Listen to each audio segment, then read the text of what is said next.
Hello guys. So today I'm so excited na i-share sa inyo ito tungkol sa punch listing ng aming new home. So yun na nga. So naka-receive kasi kami ng text message confirming our punch listing schedule.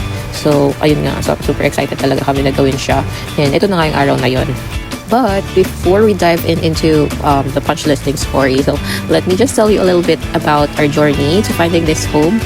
So guys, kasi last year we visited at least 3 different sites.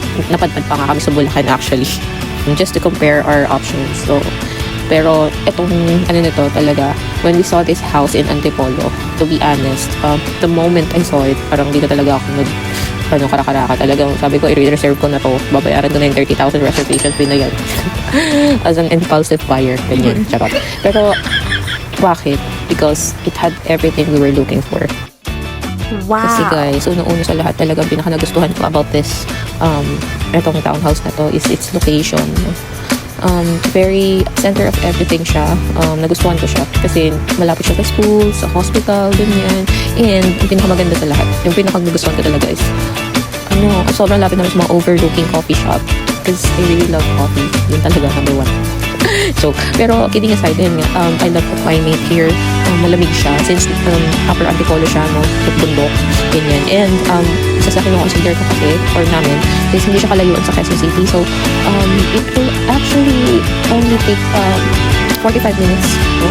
If there's no traffic naman, it can be as fast as 30 minutes in drive.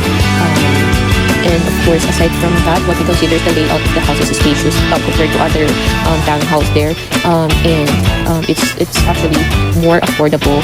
The whole houses in Antipolo is cheaper than the houses that are for sale in Quezon City. So ayun na, nakarating na rin kami sa wakas. So ito na nga po siya. We knew we were really getting the best value for our money. So fast forward for today, so we're here to for the punch listing, and we made sure that to check every corner of the house talaga. Nothing was left out. We checked the room and the kitchen cabinets to ensure they open and close properly, and we also inspected the tiling. So nakita nyo yung ginagawa ni Bis dyan, talagang pinupukpuk niya pa, no?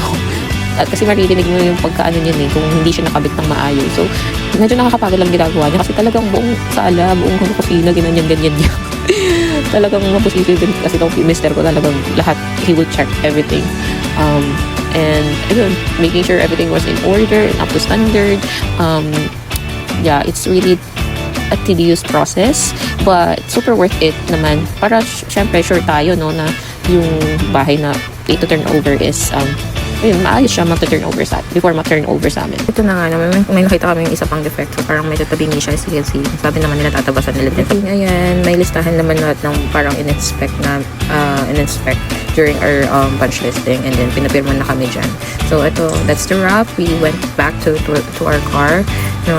And then, chill na si ate girl mo. Sarap na higa. So after our punch listing, nag-decide muna kami kumain sa ice cream house. It's one of our favorite merienda spot kasi super sulit niya, more affordable yung price niya, yet sarap ng food favorite talaga namin dun yung lasagna and yung spaghetti. But anyway, so ayun na nga, FYI nga pala, no, yung house namin 11 months pa lang namin siya nahulugan.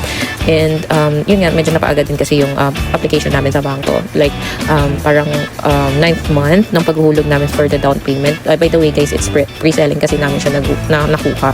So yun nga, parang 9th month or 8th month pa lang na paghuhulog namin sa down payment. We applied for a bank loan na, and then after a month lang, ang bilis na approved kami, and then na-release na agad yung bank loan. So parang namadali siya.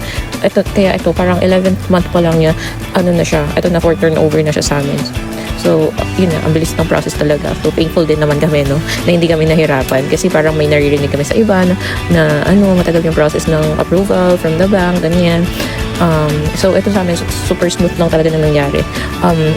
Sa BPI kami nag-apply for housing loan, and ayun nga, approved kami agad. So pero nag-try pa rin ako mag-apply sa ibang bank just to compare the interest, pero pinaka best offer talaga tong BPI. So ito na yung kinuha namin talaga. So, ayun lang. Thank you guys for making time, or ginugol nyo talaga yung oras nyo para tapusin to video na to, and I'm so proud of you guys. Anyways, I'm gonna be sharing more about our journey as a new homeowner. So, I hope, panoorin niyo pa yung mga next, videos ko, no? This is the very first video upload here. I'm so proud of myself. Thank you so much. Ayan lang, bye!